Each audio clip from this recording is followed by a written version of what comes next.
Hello viewers, আসসালামু আলাইকুম। আশা করি সবাই খুব ভালো আছেন।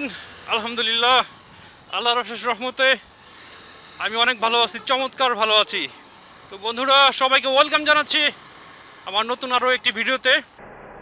Welcome to my new video.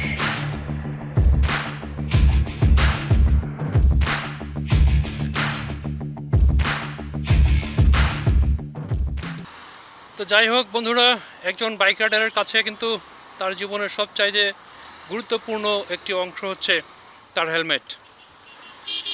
এই হেলমেটটি শুধু আপনাকে ধুলাবালির ঝাপটা বাতাস কিংবা খারাপ আবহাওয়া থেকে আপনাকে সুরক্ষিত করবে না, বরং এটির মূল উদ্দেশ্য হলো দুর্ঘটনা থেকে আপনাকে এবং আপনার জীবনকে রক্ষা করা।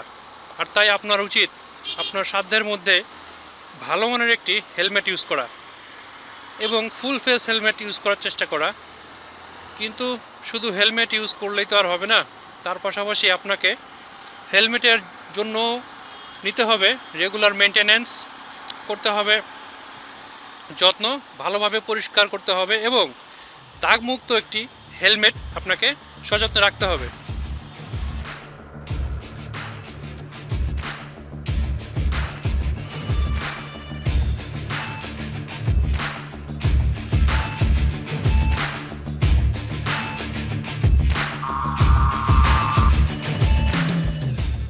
তো বন্ধুরা, আপনার হেলমেটকে কিভাবে মেনটেন করবেন তার জন্য কিছু টিপস বলে দিচ্ছি।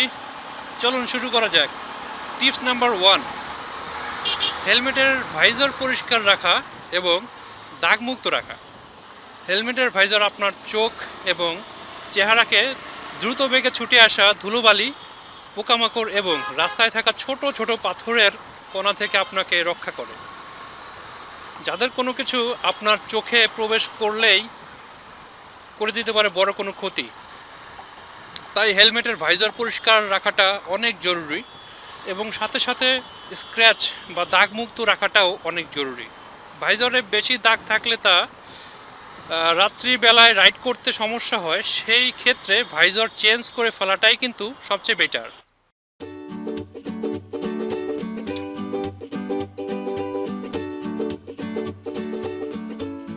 তো চলুন বন্ধুরা, জেনে নেই টিপস নাম্বার 2।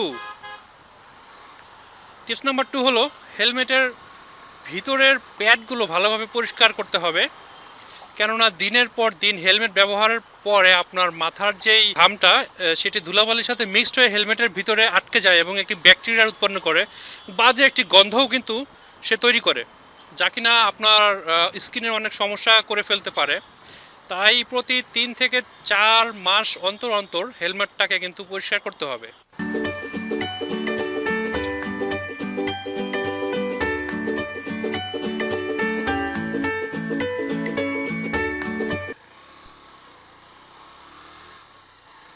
সাধারণত হেলমেটের ভিতরের অংশগুলো দুই ধরনের হয়। নাম্বার 1, হেলমেটের ভিতরের অংশ বা ইনার প্যাডগুলো খোলা যায়, অ্যান্ড নাম্বার 2 হলো হেলমেটের ভিতরের অংশগুলো খোলা যায় না বা কমপ্লিটলি আটকানো থাকে। যদি আপনার হেলমেটের প্যাডগুলো খোলা যায় তাহলে খুব সহজেই ক্লিন করতে পারবেন।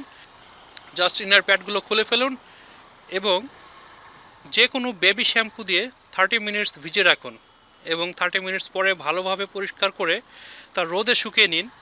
যদি আপনার ইনার প্যাডগুলো খোলা না যায় সেই ক্ষেত্রে বড় একটি বালতি নিন অথবা গামলায় এই কাজটি করে রোদে শুকিয়ে নিন।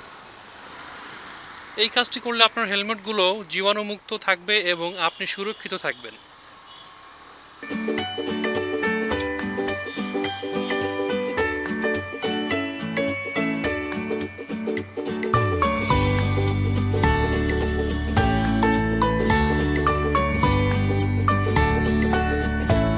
তো বন্ধুরা, এবার চলে যাওয়া যাক নাম্বার 3 টিপসে। নাম্বার 3 হচ্ছে আপনার হেলমেটটিকে চকচকে বা শাইনিং রাখার জন্য হেলমেটের বাহিরের অংশগুলো বেবি শ্যাম্পু দ্বারা সোয়াক করে কটন বা ফেসিয়াল টিস্যু দিয়ে মুছে ফেলুন। আপনার হেলমেটটিকে আরও শাইনিং করার জন্য কিন্তু ভালো মানের কার ওয়াক্স ব্যবহার করতে পারেন পলিশ করার জন্য। কিন্তু মনে রাখবেন, আপনার হেলমেটটি যদি ম্যাট ফিনিশিং হয় তাহলে পলিশ করা যাবে না। তো বন্ধুরা, এই ছিল হেলমেট নিয়ে আমার 3টে টিপস। আশা করি আপনাদের ভালো লেগেছে। সো নেক্সট ভিডিও দেখার আমন্ত্রণ জানিয়ে শেষ করছি। আল্লাহ হাফেজ।